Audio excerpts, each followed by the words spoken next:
Olá, eu sou Letícia Dias Moreira e estou fazendo a leitura do livro Como Flechas, de Luciano e Kelly Subirá.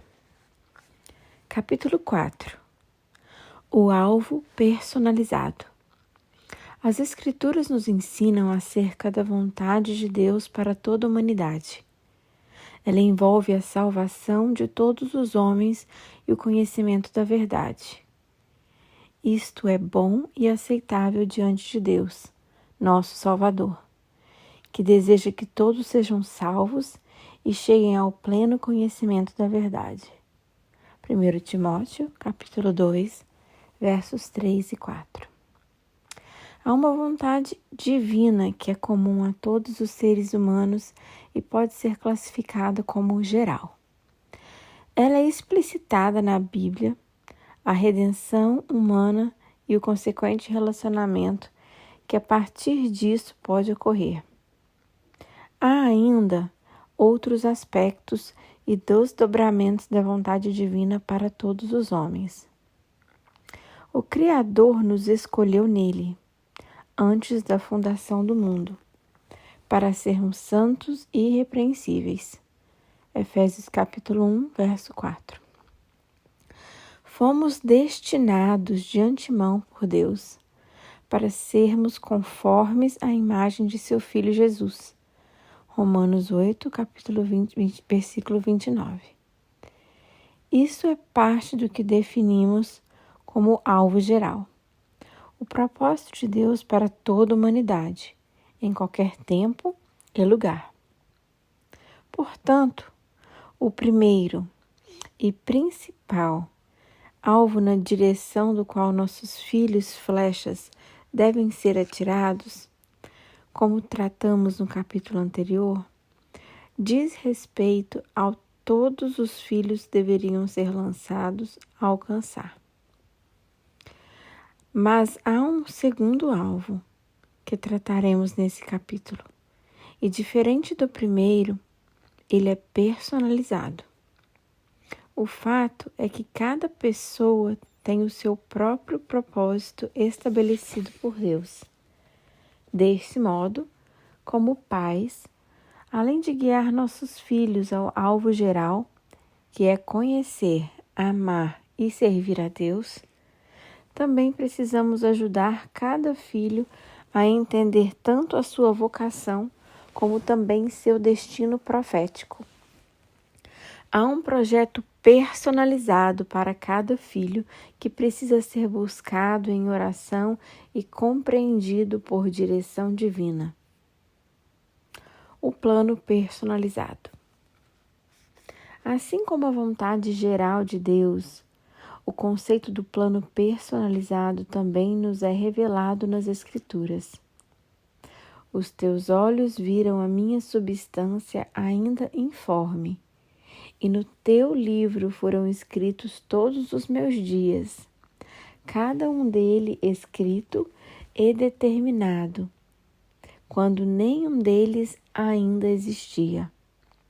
Salmos 139, verso 16. O Deus presciente não trabalha de improviso. Seus projetos para a nossa vida antecedem o nosso nascimento. Seus planos foram traçados para cada um de nós quando nem sequer existíamos. O apóstolo Paulo entendeu e registrou essa verdade. 2 pontos. Deus, que me separou antes de eu nascer e me chamou pela sua graça. Gálatas, capítulo 1, verso 15. E o profeta Jeremias também recebeu revelação semelhante. Observe. A palavra do Senhor veio a mim, dizendo: antes de formá-lo no ventre materno, eu já o conhecia. E antes de você nascer, eu o consagrei e constituí por profeta às nações. Jeremias, capítulo 1, verso 4 e 5. Encontramos mais um exemplo dessa verdade na conversa de Jesus com Pilatos, registrado no Evangelho de João. Pilatos perguntou: Então você é rei? Jesus respondeu: O Senhor está dizendo que sou rei. Eu para isso nasci e para isso vim ao mundo, a fim de dar testemunho da verdade. Todo aquele que é da verdade ouve a minha voz. João, capítulo 18, verso 37. O Senhor Jesus mostrou, nessa declaração, que ele veio a este mundo cumprir um plano pessoal, determinado antes de seu nascimento. Isso fica evidente no uso da frase: Eu para isso nasci e para isso vim ao mundo. Não estamos falando de algo que seja exclusividade de Davi, Paulo, Jeremias e Jesus. O Pai Celestial deseja usar todas as pessoas e, para isso, irá estrategicamente dispô-las em funções e lugares específicos. Percebemos que esse era o entendimento do povo de Deus na conversa entre Mardoqueu e Esther, sua prima, a quem ele havia criado como filha. A Bíblia nos revela que os judeus estavam debaixo de uma sentença de morte, e Mardoqueu recorreu à sua filha adotiva, orientando-a a interceder pelo seu povo perante o rei Assuero. Ela explicou que não poderia entrar na presença do rei sem ser chamada. Caso contrário, poderia morrer. Mardoqueu, cumprindo seu papel de pai, não importando o fato de ser adotivo, orientou a rainha acerca do conceito do propósito de Deus. Observe. Quando Mardoqueu recebeu a resposta de Esther, mandou-lhe dizer-lhe: Não pense que pelo fato de estar no palácio do rei, você será a única entre os judeus que escapará. Pois, se você ficar calada nessa hora, socorro e livramento surgirão de outra parte para os judeus. Mas você e sua família e a família do seu pai morrerão. Quem sabe se não foi para um momento como este que você chegou à posição de rainha?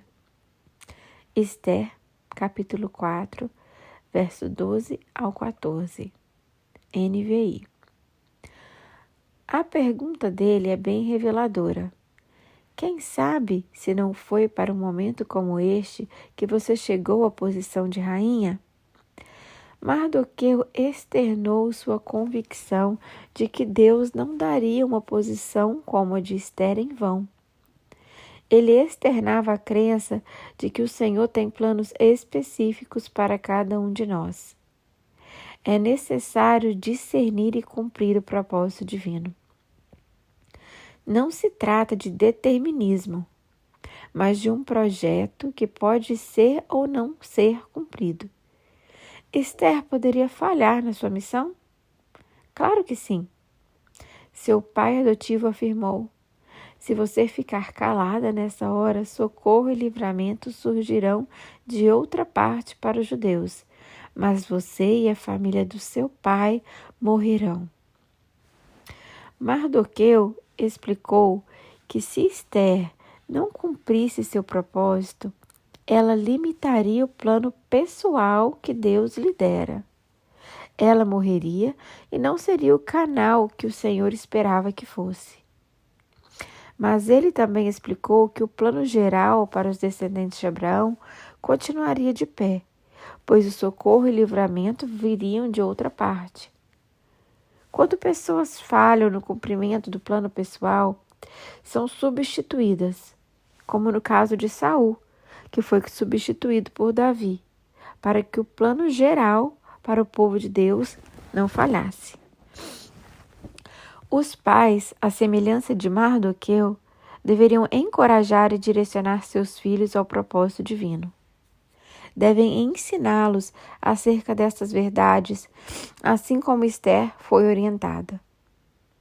No próximo capítulo, falaremos mais acerca disso. Por ora, voltaremos ao entendimento do plano personalizado que o Criador tem para cada um de nós, incluindo os nossos filhos. Vale destacar que, quando falamos do propósito de Deus para cada pessoa, isso não significa necessariamente um chamado ao ministério em tempo integral. O Senhor deseja usar seus filhos em todas as áreas da sociedade. É importante que os que são sal e luz estejam infiltrados em todos os lugares. É necessário que tenhamos pessoas exercendo influência em cada segmento da sociedade.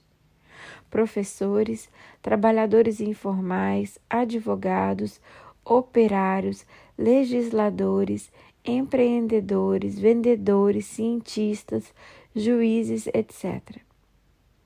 Mardoqueu fala de Esther ser designada por Deus para ser rainha, mas Deus também usou uma moça que era escrava na casa de Naamã, o general sírio. Do mesmo modo como usou a influência de José de Arimateia, homem rico e influente, perante Pilatos, para conseguir a liberação do corpo de Jesus para o sepultamento. Uma vez estabelecido o entendimento de que Deus tem uma vontade, tanto geral como pessoal, para cada um de seus filhos, a pergunta a ser feita é a seguinte: como podemos experimentar essa vontade? Como experimentar a vontade de Deus? Como se cumpre a vontade de Deus na vida de alguém? Ela não se cumpre automaticamente. É preciso fazer a nossa parte a fim de experimentá-la. Vemos isso em vários textos bíblicos. Se por um lado, Deus deseja que todos se salvem, 1 Timóteo capítulo 2, verso 4, por outro lado, o homem precisa crer, João 3,16, a fim de receber o cumprimento dessa vontade. O apóstolo Paulo falou acerca da nossa responsabilidade e daquilo que devemos fazer primeiro, para que então, e somente então, a vontade divina se manifeste. 2 pontos.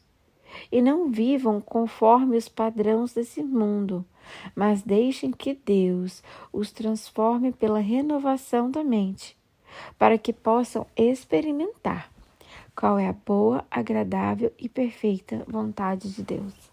Romanos, capítulo 12, verso 2.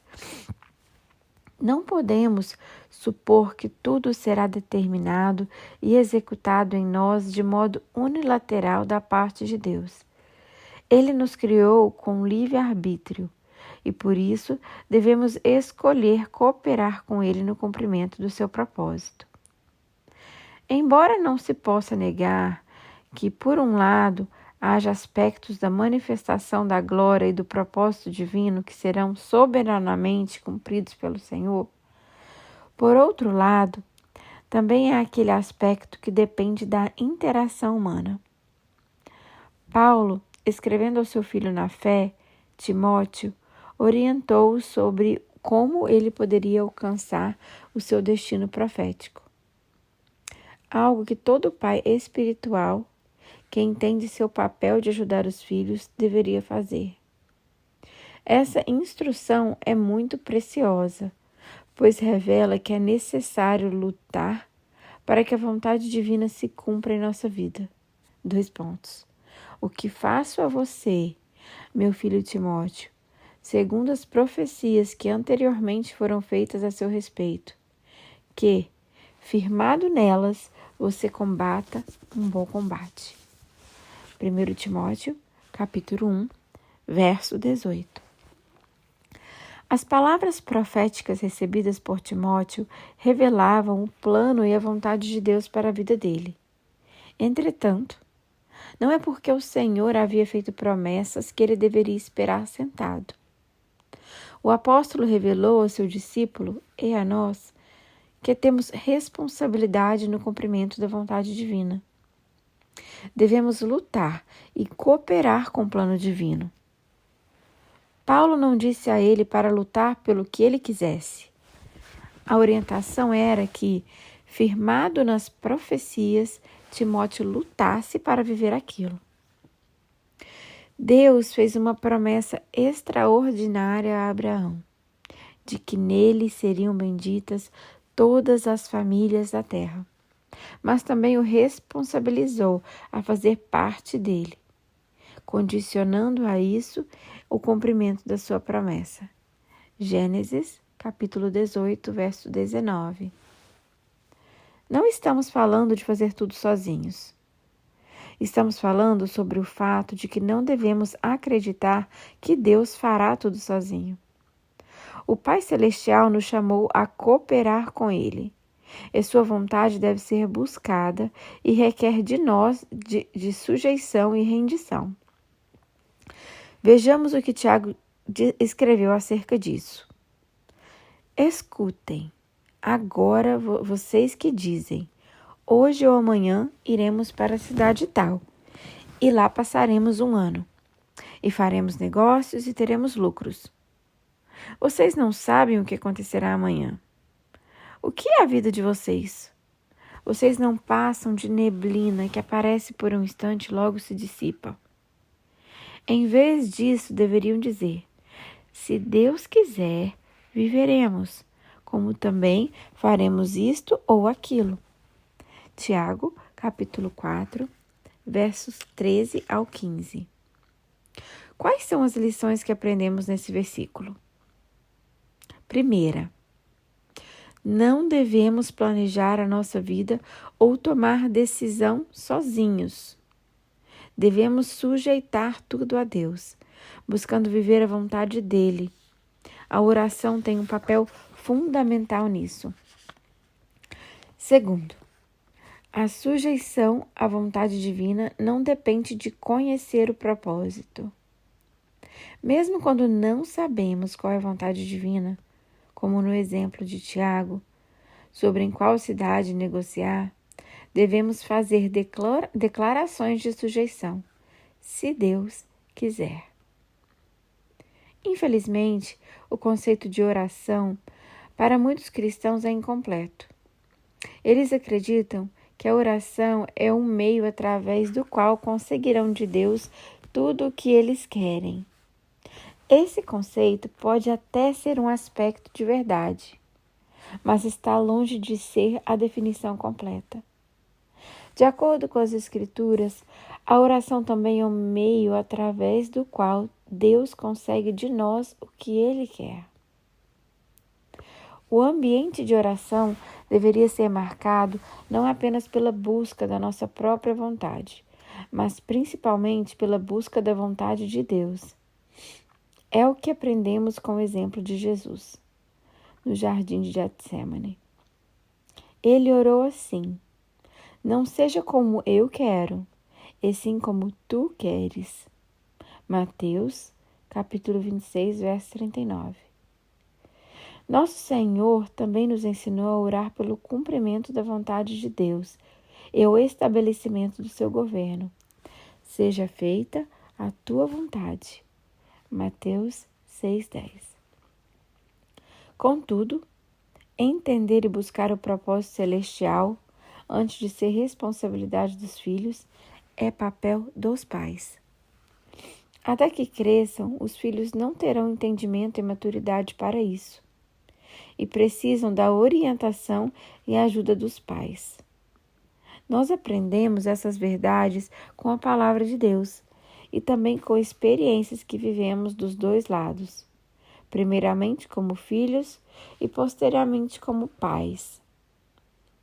As histórias a seguir, contadas individualmente, ilustram a importância da participação dos pais na busca do entendimento do propósito divino. Por Kelly. Quando terminei o ensino médio, estava cheia de dúvidas sobre qual seria o passo seguinte a ser dado. Havia feito vestibular em diferentes universidades e para cursos distintos. Na época, já estava namorando Luciano e pensávamos em casamento. Recordo de conversar com os meus pais e pedir que eles me dissessem o que eu deveria fazer. e eu obedeceria.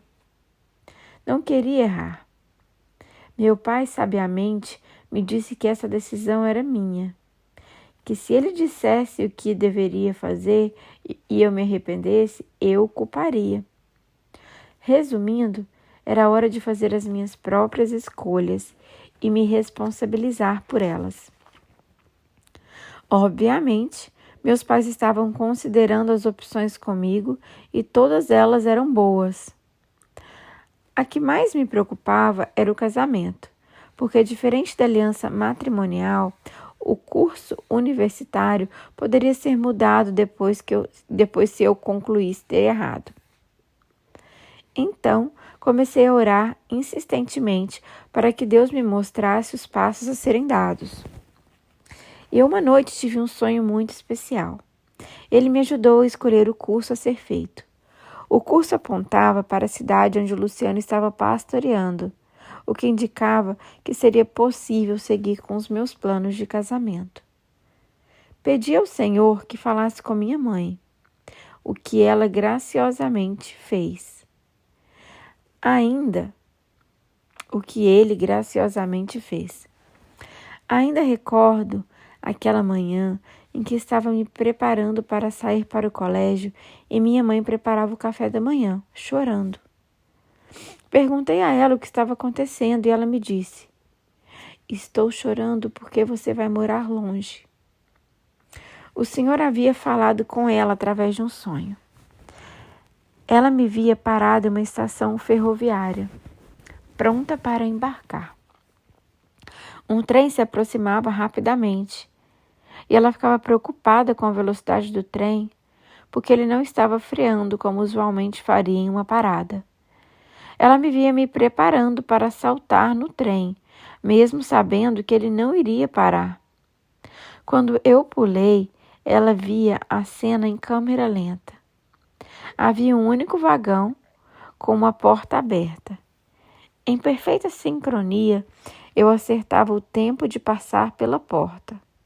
Ela ainda pôde ver o vagão por dentro e reparar que era todo almofadado, o que removeu a preocupação dela de que eu me machucasse. Após constatar que eu havia sido confortavelmente acolhida, a velocidade do trem voltava ao normal, seguindo viagem. Ela então entendeu que Deus estava dizendo que estava no controle. Tudo parecia estar acontecendo muito rápido. Requeria um salto de fé, mas tudo estava preparado para que eu ficasse bem. Quando ela compartilhou o sonho comigo, fiquei em paz para seguir com os planos de mudar de cidade, estado, iniciar a faculdade e me casar. Deus é tão bom e guia os seus filhos. Quanta paz em ter o coração dos meus pais me apoiando. A história a seguir é contada pelo Luciano e confirma a importância da participação dos pais no encorajamento do propósito divino. Quando eu tinha cerca de 8 anos de idade, numa escola bíblica de férias, ouvi certa missionária que trabalhava em uma tribo indígena não alcançada na Amazônia. Ela falou do seu trabalho e da importância de que o evangelho ser anunciado a todos. Lê o texto bíblico que traz a pergunta divina: a quem enviarei e quem há de ir por nós? Isaías, capítulo 6, verso 8. E desafiou quem gostaria de responder positivamente. O meu coração ardeu de forma inexplicável. E sem entender na época que aquilo era o chamado divino, me ofereceu o serviço divino respondendo: eis-me aqui, envia-me a mim. A partir daquele dia, toda vez que alguém questionava sobre o que eu queria ser quando eu crescesse, eu dizia que queria ser um missionário. Quando eu estava na pré-adolescência, minha mãe me advertiu várias vezes: meu filho, essa será uma fase de descobertas que podem ameaçar não apenas a sua fé, como também seu chamado. Tome cuidado, nunca perca de vista o chamado de Deus para você. Não foi minha mãe que me mandou servir a Cristo. Foi Deus quem me chamou um dia. Mas até hoje me questiono se sem a participação dela, mantendo-me consciente do meu chamado e da responsabilidade de cumpri-lo, eu teria chegado aonde cheguei. É claro que sempre há os que rompem o propósito divino e não têm apoio dos pais, quer por serem ausentes, quer por não serem cristãos. Mas isso não justifica uma atitude de omissão dos pais que conhecem a Deus e a sua palavra. O apoio dos meus pais, tanto para entender, para cumprir o meu destino profético, foi essencial. Adiante, falarei mais sobre isso. Percebemos ao longo dos anos que, ao ensinar nossos filhos sobre o plano divino personalizado, além de prepará-los para corresponderem ao propósito, também lhes comunicamos senso de valor e uma percepção maior do que o relacionamento pessoal com Deus. Por isso, sugerimos aos pais que esses valores sejam comunicados intencionalmente, em vez de apenas percebidos acidentalmente. Crie os filhos para servirem ao propósito. Não podemos ignorar a importância de participarmos como pais da descoberta do propósito de Deus para nossos filhos. Será que Esther, sem a ajuda de Mardoqueu, seu pai adotivo, teria compreendido e vivido o propósito divino? No entanto, mais do que ajudar nossos filhos a entenderem e trilharem o seu destino profético, devemos educá-los com a mentalidade de que há um propósito e que eles devem tanto descobrir como servir ao plano personalizado de Deus. Isso deveria ser parte da criação de todo filho de pais cristãos. Não podemos criar os filhos para nós mesmos. O foco deve ser o propósito divino, mesmo que nos custe ter que abrir mão de tê-los por perto. Foi o que fizeram os pais de Rebeca, que se casou com Isaque. Ouviram o que ela desejava, concordaram que Deus estava na proposta de levá-la para longe e a liberaram e abençoaram para que vivesse o melhor de Deus. Disseram: "Vamos chamar a moça para ver o que ela diz." Chamaram, pois, Rebeca e lhe perguntaram: "Você quer ir com este homem?" Ela respondeu: "Sim, quero." Então deixaram que Rebeca, a irmã deles, partisse junto com sua ama, com o servo de Abraão e os homens que estavam com ele. Abençoaram Rebeca e disseram: "Que você, nossa irmã, seja a mãe de milhares, e que a sua descendência tome posse das cidades dos seus inimigos." Então Rebeca se levantou com as suas servas e, montando os camelos, seguiram o homem. O servo de Abraão tomou Rebeca e partiu. Gênesis capítulo 24, versos 57 ao 61. O alvo das flechas costuma estar longe. A flecha é uma arma para se atirar à distância. Não foi planejada para combate corpo a corpo. Se Deus comparou nas Escrituras os filhos a flechas, significa que devemos estar abertos à possibilidade de lançá-los a alvos distantes. No momento em que escrevemos o livro, nossos 2 filhos não apenas moram fora de casa, como também moram fora do país. Se deixássemos nossas emoções nos governarem, faríamos de tudo para mantê-los próximos de nós. Mas entendemos, muitos anos antes de eles crescerem, que esse era o propósito do Senhor para eles, e o plano dele é sempre perfeito. Em várias conversas telefônicas à distância, repetimos por vezes aos nossos filhos: "Sentimos muito a falta de vocês, porque vocês são preciosos demais. Mas estamos felizes porque vocês estão no lugar certo, dentro da vontade do Pai Celestial. Nunca deixem a saudade desanimar vocês ou tirar o foco do destino profético. Amamos muito vocês a ponto de querer que vivam a plenitude do propósito divino, mesmo que custe o sacrifício da proximidade, suportando a distância. Perguntas para reflexão. Reconhecer que há um plano divino personalizado para cada filho é uma coisa. Discerni-lo ou experimentá-lo é outra. Contudo, a função mais importante dos pais, independentemente de entender ou não os detalhes desse plano, é orar continuamente pelo cumprimento da vontade divina. Você ora para que a vontade de Deus se cumpra na vida de seus filhos? Segunda, além da responsabilidade dos pais, como guardiões do destino profético dos filhos, de orar e interceder para que a vontade de Deus se cumpra na vida deles, também é necessário ensinar os filhos sobre essa rendição contínua ao Senhor mediante a oração deles. Seus filhos já têm idade para serem ensinados e encorajados a orar? Se sim, você já tem feito isso? Terceira, os desdobramentos na vida de cada filho não devem ser comparados. É importante que você ensine seus filhos o que o Senhor chama para cada tipo específico de dom, tarefa ou propósito. A maior realização está no cumprimento do propósito.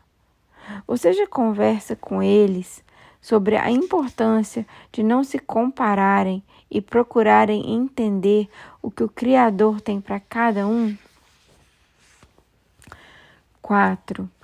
Você concorda que cultivar a consciência de que os filhos são propriedade divina ajuda os pais a não os criar de forma egoísta? Se sim, o que ajudaria a fortalecer essa consciência?